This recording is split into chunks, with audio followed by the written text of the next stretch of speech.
Hey everybody, welcome back to the War Room and my final review for the Holy Roman Empire. So, I got to let you guys kind of zoom in on what I do when I do these reviews. I try to go through every single mechanism for the game. I try to open the game up, look at it. The only thing I didn't do for this game was the battle board. I wanted to, but it's 22 extra pages, and I wasn't ready to go through all of that again. The rule book for this game is already got issues, and I'm going to go over all of that. So, overall, I liked the game. I did. I really did. I mentioned that in all my videos. I liked the game. A couple of issues. All right. Well, let's go over the goods. Right. So components are decent. It's a decent war game. It's got tokens. Okay.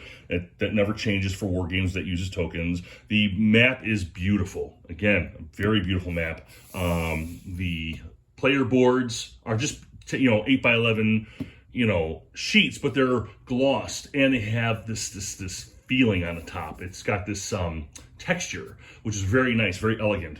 The game looks very elegant, and it looks like a game from that period, which is what attracted me in getting this game in the first place.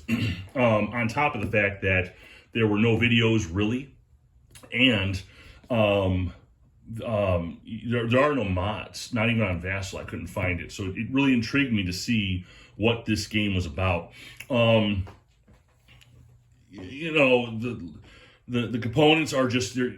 And at the end of the day, past all the looks, it's just components, it's just paper. It's board, it's paper, it's cardboard tokens. Okay. So now let's talk about the rule book. The rule book is atrocious. I'm sorry. It is. It's not that you can't understand it. That's not the point. It's that everything is just so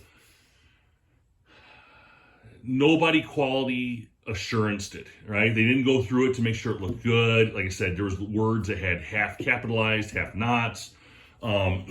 Explaining the bidding phase was a little tough, but once I got past that, it was no big deal. Again, nothing you can't read and figure out. Okay, as long as you understand the book and the language that you're learning the book in, you'll get past the problems.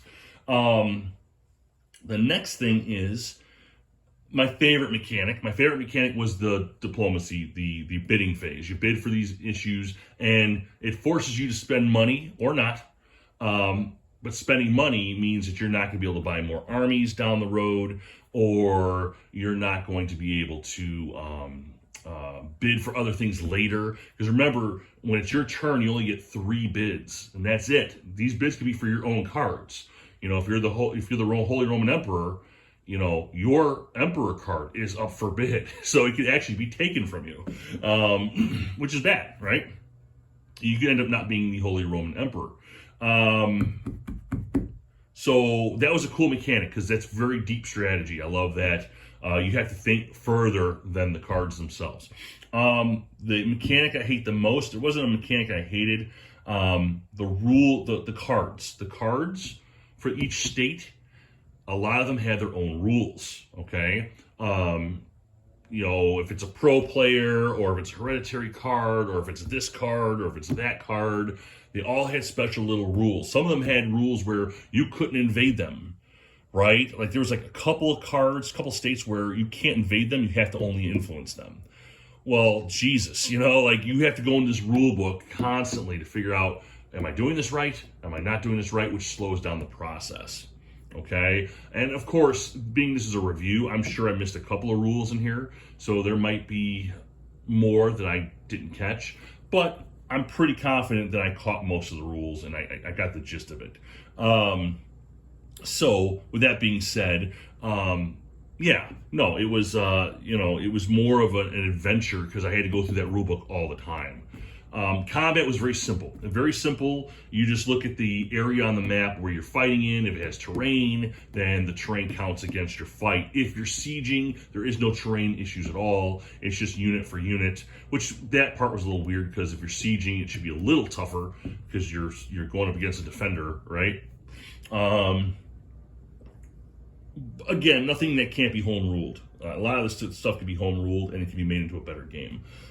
Yes, I can see this being much more better as a multiplayer game than a solo game. You can solo it. I can see it already. In my brain, I'm already thinking of ways I could solo this, but I think the pure joy is the bidding, right? The problem is, who cares about this, right? I'm speaking as an American. Like I said, I'm a Civil War guy. I'm a Revolutionary War guy. World War II, okay. But I don't think I have friends that would enjoy this game, to be completely honest with you. They might. I'll ask. I'll see if there's anybody in the group that actually cares about the 30 Years' War. But again, people in Europe might actually absolutely love this because it's more closer to home. Other than that, I don't have anything else I can say about the game. The game is beautiful. It's a good game. It has its flaws, a lot of flaws, but I'm intrigued enough to keep this. At least for a little bit longer. I do want to try this again. The only reason I had to kind of fly through this review is because I do have a game night coming up soon, and I need the table. And other than that, that's about it. The battle board, also, I forgot to mention, you don't have to play the game to play the battle board. The battle board could be, you can set up battles like Recroy and all that stuff. I guess the Battle of Recroy was a big deal. It mentions it in the book. You can just set it up and just play the battles instead. You don't have to actually play the full game if you don't want to, but it's there if the defender finds more, maybe there's more advantage in fighting on the battle map versus on the game map, then yeah, there's differences.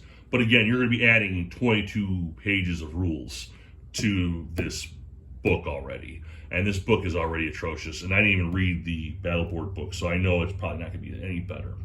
Other than that, I think this was I think if Mark McLaughlin did this again, and if he put a little tender loving care into this game, this could be a damn good game. I think it would be a really cool game to play. I liked all the mechanics. I liked all the stuff. So let me know what you guys think. Put in comments if you feel like it. If you have this game, tell me what you think of it. And, maybe I can get a mod going on TTS or something, because I do think this deserves a mod. I think people online would like to play this game. It's got some decent mechanics. So, all right, guys, I'll talk to you later. Also, pretty soon, hopefully, I will get my GMT Games Charioteer is coming. I just got charged on my card. I'm going to be waiting for it. It's going to be coming from California, so that'll probably take forever in and of itself.